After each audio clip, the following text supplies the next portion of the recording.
அண்மைச் செய்தி. தமிழகத்தில் திமுகவின் கூட்டணி கட்சிகளால் ஆட்சி அமைத்தது தாவேக என மு.க.ஸ்டாலின் தெரிவித்திருக்கிறார். இதனை நாம் அண்மைச் செய்தியாக பார்த்து வருகிறோம். நடந்து முடிந்த சட்டமன்ற தேர்தலில் திமுக தோல்விக்கு பொறுப்பேற்பதாகவும் அவர் தெரிவித்துள்ளார். நடந்து முடிந்த சட்டமன்ற தேர்தலில் திமுக தோல்விக்கு பொறுப்பேற்பதாகவும் முன்னாள் முதலமைச்சரும் திமுக தலைவருமான மு.க.ஸ்டாலின் தெரிவித்திருக்கிறார். இதனை நாம் அண்மைச் செய்தியாக பார்த்து வருகிறோம். நடந்து முடிந்த சட்டமன்ற தேர்தலில் திமுக தோல்விக்கு பொறுப்பேற்பதாக திமுக தலைவரும் முன்னாள் முதலமைச்சருமான மு.க.ஸ்டாலின் தெரிவித்திருக்கிறார். இதனை நாம் அண்மைச் செய்தியாக பார்த்து வருகிறோம். நம்பிக்கை வாக்கெடுப்பில் மெஜாரிட்டி இல்லாத தாவேகாவை கூட்டணி கட்சிகளை கொண்டு வெற்றி பெற வைத்தது திமுக என்றும் அவர் தெரிவித்திருக்கிறார். நடந்து முடிந்த சட்டமன்ற தேர்தலில் திமுக தோல்வி நடந்து முடிந்திருக்கக்கூடிய தேர்தலை பொறுத்த வரைக்கும் எந்த கட்சிக்கும் ஆட்சி அமைக்கக்கூடிய அளவுக்கு பெரும்பான்மை கிடைக்கல. இப்போ அமைந்திருக்கக்கூடிய அரசும் கூட்டணி கட்சிகளோட தயவால தான் ஆட்சி அமைச்சிருக்கு. அதுவும் நம்ம கூட சேர்ந்து வெற்றி பெற்றவர்களின் ஆதரவோடு தான் ஆட்சி அமைந்திருக்கு. நமக்கு பெரும்பான்மை கிடைக்கிறதை தவிர கணிசமான எண்ணிக்கையில் வாக்குகள் கிடைச்சிருக்கு. கொஞ்சம் வரலாற்றை திரும்பி பார்த்தோம்னா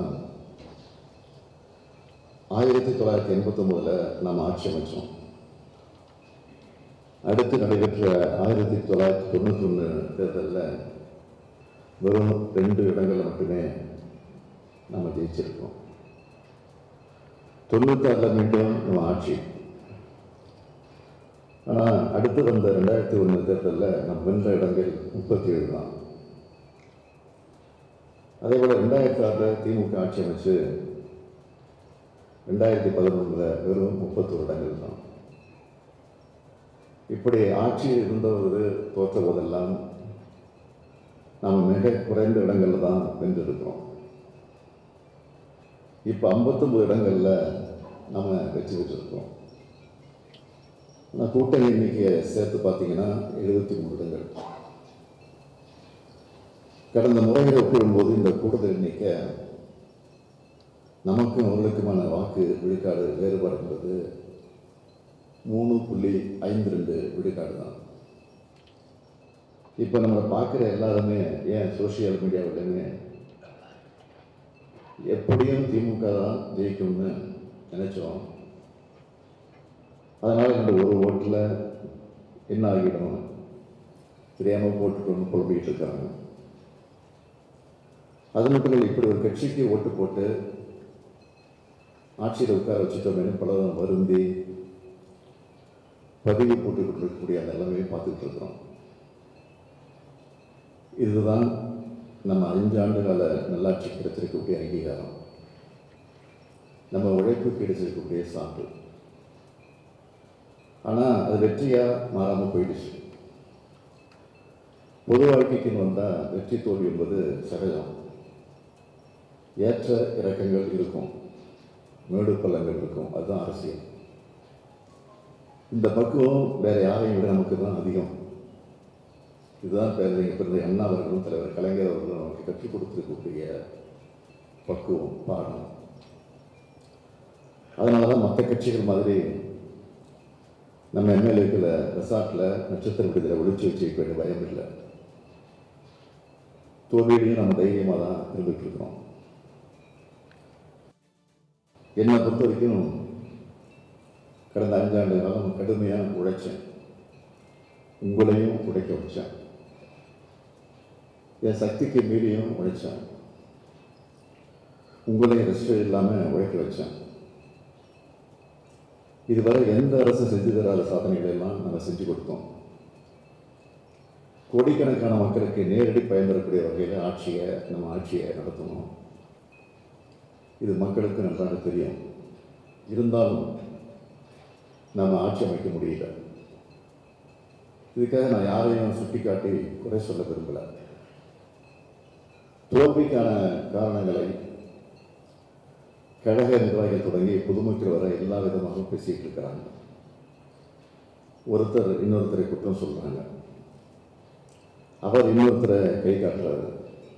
இப்படி மாற்றி மாற்றி குற்றம் சொல்லிக்கிட்டே இருந்தால் இதுக்கு ஒரு முடிவே இருக்காது. அப்போ இதுக்கு ஒரு யார் தான் பொறுப்பு? யாரும் யாரையும் குறை சொல்லாதீங்க. கழகத்தின் தலைவர் என்ற முறையில் நானே இந்த தோல்விக்கு பொறுப்பேற்றுக்கிறேன். இதுதான் நிதர்சனம். வெற்றி கிடைச்சா அதோட பெருமையை அடையக்கூடிய நான் தோல்விக்கான பொறுப்பையும் ஏற்றுக்கிறது எந்த தப்பும் இல்லை. அதுதான் நியாயம். நீங்களும் இந்த தோல்விக்காக அடுத்தவர் மேலே வழி போடாதீங்க. எல்லாரும் என்ன சொல்கிறாங்க, அப்படி செஞ்சுருக்கலாம், இப்படி செஞ்சுருக்கலாம், அது நடக்கலை, இது நடக்கலை, அவர் கண்டுக்கலை, இவரை கண்டுக்கலன்னு பழி போடுறாங்க. தயவு செஞ்சு இனிமேல் அதை பண்ணாதீங்க. தோல்வியின் போது ஆதங்கத்தை கூட்டுவது இயல்பு தான், ஆனால் அது பழியாக இருக்கக்கூடாது. ஆய்வு செய்வது அவசியம்தான், ஆனால் அது அடுத்தவர் மீதான அவதூறாக இருக்கக்கூடாது. இந்த தேர்தல் முடிவுகளுக்கு பின்னால் சினிமா மொழி இருக்குது என்பதை நான் முடிக்கல. சினிமா உருவாக்கின பிம்ப சிறையில் நிறைய மக்கள் சிக்கியிருக்காங்க. அந்த கட்சியுடைய தலைவர் அவர் சொன்ன சின்னம் இது ரெண்டை தவிர அந்த கட்சிக்கு வாக்களித்தவங்க அதை எதை பற்றி கவலைப்படலை. இது அரசியலில் புதுவிதமான கவர்ச்சி, புதுவிதமான மாயாஜால சுனாமி. அவங்களை இதிலிருந்து எப்படி மீட்டெடுக்க போகிறோம் அதை பற்றி யோசித்து சிந்திச்சு எங்கே கோளாறு இருந்துச்சு, எங்கே மெத்தனை ஏற்பட்டுச்சு என்பதுதான் முக்கியம். இதை சென்னை அண்ணா அறிவாலயத்தில் திமுக மாவட்ட செயலாளர்களின் கூட்டம் நடைபெற்று வரும் நிலையில் இந்த கூட்டத்தின் போது முன்னாள் முதலமைச்சரும் திமுக தலைவருமான மு.க.ஸ்டாலின் அவர்கள் பேசி வருவதை நாம் பார்த்து வருகிறோம்.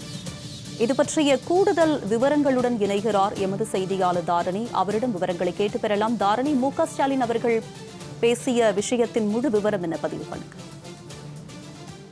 வணக்கம் உமா. சென்னை அண்ணா சாலையில் உள்ள அண்ணா அறிவாலயத்தில் திராவிட முன்னேற்ற கழகத்தின் மாவட்ட செயலாளர்கள் கூட்டம் திராவிட முன்னேற்ற கழகத்தின் தலைவரும் முன்னாள் முதலமைச்சருமான மு.க.ஸ்டாலின் தலைமையில் இன்று நடைபெற்றது. அதில் அவர் ஆற்றிய உரையை பார்த்தோமானால், என்ன ஆனாலும் சூரியன் ஒருபோதும் மறையாது, திரும்ப உதித்தே தீரும் என்று கூறியிருக்கிறார். சூரியன் இல்லாமல் எதுவும் நடக்காது என்றும், இது இயற்கை நியதி மட்டுமல்ல, தமிழ்நாட்டு அரசியல் நியதியும் இதுதான் என்று அவர் கூறியிருக்கிறார்.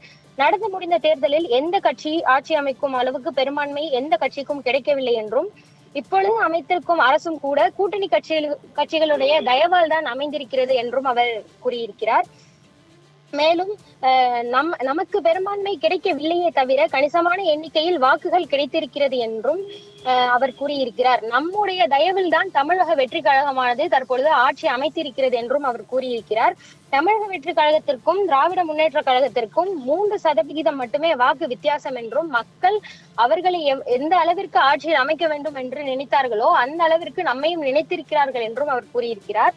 மேலும் அவர்களுக்கு ஏன் ஓட்டு போட்டோம் என்று நினைக்கும் அளவிற்கு அவர் தற்பொழுது தமிழக வெற்றி கழகம் தங்களது செயல்களை செய்து வருவதாகவும் தெரிவித்திருக்கிறார். மேலும் தமிழக வெற்றி கழகம் ஆட்சி அமைத்ததற்கு திமுகவின் தயவில் மட்டும்தான் தமிழக வெற்றி கழகம் ஆட்சி அமைத்திருக்கிறதே தவிர மக்களின் விருப்பம் அதில் துளி கூட இல்லை என்று அவர் தெரிவித்திருக்கிறார். உமா, விரிவான விவரங்களுக்கு நன்றி தாரணி.